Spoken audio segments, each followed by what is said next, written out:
नमस्कार मो प्रिय भाई भौणी मैंने आज आपण मैंने ओडिया हेल्थी टिप्स आउ एक मस्त एपिसोड को देखिए जो थे कि आपण मैंने जानवे कि आपंकर जो दांत हलदिया हो जाऊँगी कि दांतर दुर्गंध बाहर से सब केस आपण मैंने कौन कले घरे बसिकी आपण मैंने दांत पूरा सफा करेंगे सो दैट आपणकर जो दांत मलिचिया हो जाए कि हलदिया पड़ जाए से दांत पूरा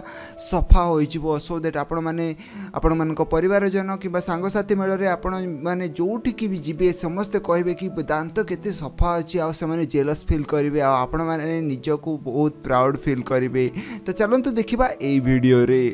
जदि आपण मैंने सब्सक्राइब करना सब्सक्राइब कर दिंतु ता साइड रे थिबा घंटी चिन्ह को आ नोटिफिकेशन ऑन कर दिंतु। प्रथमे आमे माने कोलगेट नहीं जिबा ए कोलगेट टी प्लेन हवा दरकार के को फ्लेवर्ड वाला न नेले भलो तो सेति पे मु प्लेन कोलगेट नहीं जाईची आपण माने को भी टूथपेस्ट यूज कर परिबे जोटा कि प्लेन थिबो। तो चलंतु बाहर कर दबा अल्प टिके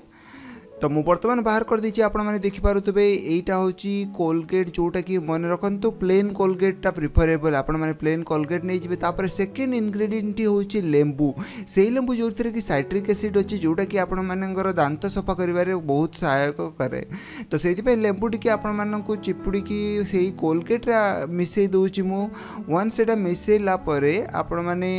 देखिपे कोलगेट आउ लेंबू आम अलरेडी मिसई देचु। थर्ड इनग्रेडिएंट हूँ आपण मैंने देखिपे से टमाटो जो टमाटो रे बहुत विटामिन सी अच्छी आ जोटा कि क्लींजिंग एजेंट भाव में काम करे आपण फ्रेश रखिबो दांत को आ दांतर दुर्गंध भी दूर करिबारे सहायता करे आपणकर लेंबू को सहित। तो से इतिपय मु आपणको लेंबू आउ टमाटो आउ कोलगेट किछिटा मिसई देकी भलो भाव में ताको घांटी देबे। वन्स सेटा घांटीला परे एक पेस्ट टाइप रो बनि जिवो आपण माने देखिपारुतबे एई पेस्ट को आपण मानको दांत रे अप्लाई करिवार अछि। एई पेस्ट को केते अप्लाई करेंगे सप्ताह को 3 थर अप्लाई करेंगे 5 मिनिट लेखाए मसाज करेंगे सो दैट आपणकर दांत पूर्व भली चमक हो। वन्स मसाज कलापर ठंडा पानी रे धोइबे मन रखु सांग मैंने आपण माने ठंडा पानी रे धोइबे वन्स सेटा परे आपणकर दांतर परिवर्तन आपण निजे देखि पारिबे।